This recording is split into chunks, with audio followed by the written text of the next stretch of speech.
Mob তৈরি করে ভাঙচুরের ঘটনায় একটা গুরুত্বপূর্ণ পদক্ষেপ নিয়েছে সেনাবাহিনী এবং সেটার সাথে এনসিপির অতি গুরুত্বপূর্ণ নেতা জনাব সার্জিস আলম জড়িয়েছেন।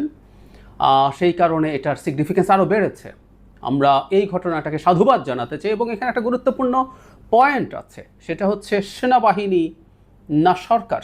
আমরা এই ধরনের একটা কনফিউশনের জায়গা হয়তো তৈরি হতে পারে, মানে আদৌ সরকার এই ব্যাপারে সিনসিয়ার নাকি সেনাবাহিনী খানিকটা ভিন্ন সত্তা হিসেবে কাজটা করছে।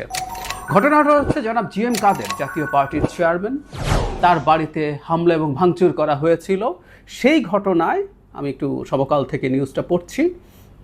এখানে শনিবার দিবাগত মধ্যরাতে বৈষম্য বিরোধী ছাত্র আন্দোলন ও বিএনপির নেতাদের ডেকে জিজ্ঞাসাবাদ করেছে সেনাবাহিনী। এ ধরনের ভাঙচুর বা মব বৈষম্য বিরোধী ছাত্র, এনসিপির লোক, বিএনপি যেই করুক না কেন, জিজ্ঞাসাবাদ না, আমি মনে করি এখন থেকে এগুলোকে গ্রেফতার করতে হবে। বলে রাখা ভালো, জনাব জিএম কাদেরের প্রতি কোনো বা জাতীয় পার্টির প্রতি কোনো প্রীতি থাকার কোনো কারণ আমার নাই। আমি আওয়ামী লীগেরও লোকজনের বাড়ি ভাঙচুরের সময়, মানে অনেক পরে যখন এগুলো হতে থাকলো, তখন সেগুলো নিয়ে তীব্রভাবে প্রতিবাদ করেছি। এই দেশটা মগের মুল্লুক বা মবের মুল্লুক হবে সেটা চাই নাই। শেখ হাসিনার সময় এটা মগের মুল্লুক ছিল, পরে এটাকে মবের মুল্লুক বানানোর চেষ্টা করা হয়েছে বিপ্লবের নামে এবং দেশে বিদেশে বসে অনেকেই উস্কানি দেওয়ার চেষ্টা করেছেন। এই ব্যাপারে কঠোর অনেক আগে হওয়ার দরকার ছিল এবং সরকার এগুলো হতে দিয়েছে, কখনোই কোনো ব্যবস্থা নেয়নি। যাই হোক, এখন যেটা দাঁড়িয়েছে, তাদেরকে যখন ডেকে নেওয়া হয় তখন সেখানে গিয়ে হাজির হয়েছিলেন জনাব সার্জিস আলম। সার্জিস আলম গিয়ে যখন ওখানে পৌঁছেছেন তখন তার সাথে সেনাবাহিনীর একজন ঊর্ধ্বতন কর্মকর্তা কিছু কথা বলেছেন, এই সেই ভিডিওটা পাওয়া যায়, আপনারা দেখে নেবেন। সেখানে তিনি সার্জিস আলমকে কিছু কথা বলেছেন, সেটা খুব গুরুত্বপূর্ণ। তার আগে সেনাবাহিনীর সাথে আলাপ করার পর সার্জিস আলম কী বলছে সেটা আমরা একটু শুনি। তদন্তের জন্য বৈষম্য বিরোধী ছাত্র আন্দোলন হোক, বিএনপি, জামায়াত, এনসিপির যে কাউকে হোক জিজ্ঞাসাবাদ করা যেতে পারে, অবশ্যই প্রয়োজন। আমরা মনে করি রাত 1-2টা ওই সময়টাই দৃষ্টিকটু দেখায়। আমরা প্রত্যাশা করি যাদের কোনো টাইমে দিনের বেলা অফিসে আওয়ারে ডেকে নেওয়া হয় সবাই প্রস্তুত থাকবে বিষয়ে সহযোগিতা করার জন্য। আমরা খেয়াল করেছি জাতীয় পার্টির অফিস এবং জাতীয় পার্টির প্রতি হুমকি এবং উস্কানিমূলক কথাবার্তা ক্রমাগত এনসিপির বিভিন্ন নেতৃবৃন্দ বলে গেছেন। আবারও বলি, জাতীয় পার্টি আওয়ামী লীগের মতো নিষিদ্ধ হতে পারে। মানে কেউ যদি মনে করেন যে তারা শেখ হাসিনার সবচেয়ে বড় কোলাবোরেটর ছিল, ইয়াস, তারা সবচেয়ে বড় কোলাবোরেটর ছিল, কোনো সন্দেহ নেই। জাতীয় পার্টি না থাকলে শেখ হাসিনার এভাবে ক্ষমতায় থাকাটা সহজে হয়ে উঠতো না, আমি এটা নিয়ে দ্বিমত করছি না। কিন্তু সেটাও প্রসিডিউরালি হতে হবে, লিগালি হতে হবে।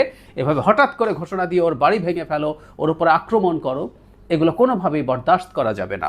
যাই হোক, জনাব সার্জিস আলম যখন যান সেখানে একটা ভিডিওতে আমরা দেখি সেনাবাহিনীর ব্রিগেডিয়ার জেনারেল হুমায়ুন কাইয়ুম সার্জিসকে বলছেন, শরীরে যতক্ষণ রক্ত আছে we are not going to promote anyone যে দেশের বিরুদ্ধে করে।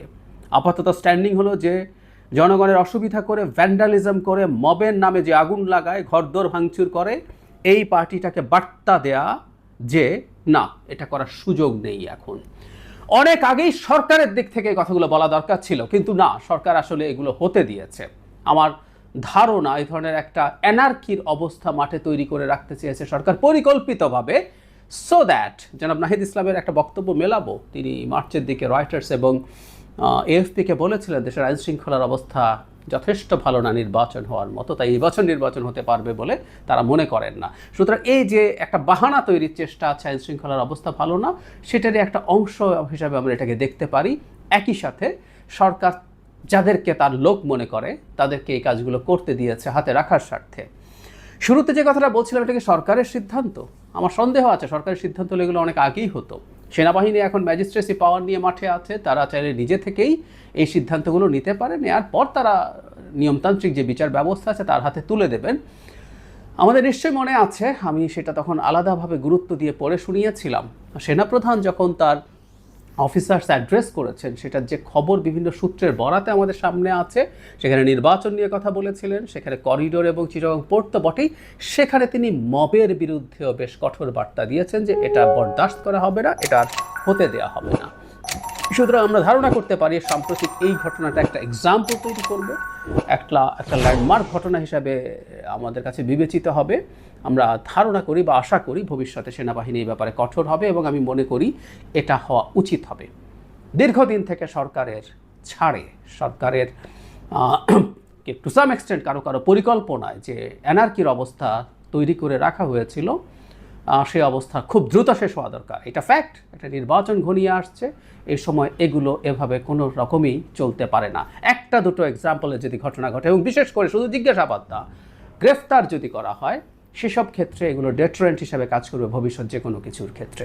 আবারও বলছি, বিপ্লবের নাম দিয়ে, উস্কানি দিয়ে, এর বিরুদ্ধে তার বিরুদ্ধে মব তৈরি করে যে কোনো কিছু করার যে প্রবণতা তৈরি হয়েছে, যে উস্কানি আছে, এগুলোর বিরুদ্ধে সরকারকে, সেনাবাহিনীকে, সবাইকে একসাথে ব্যবস্থা নিতে হবে।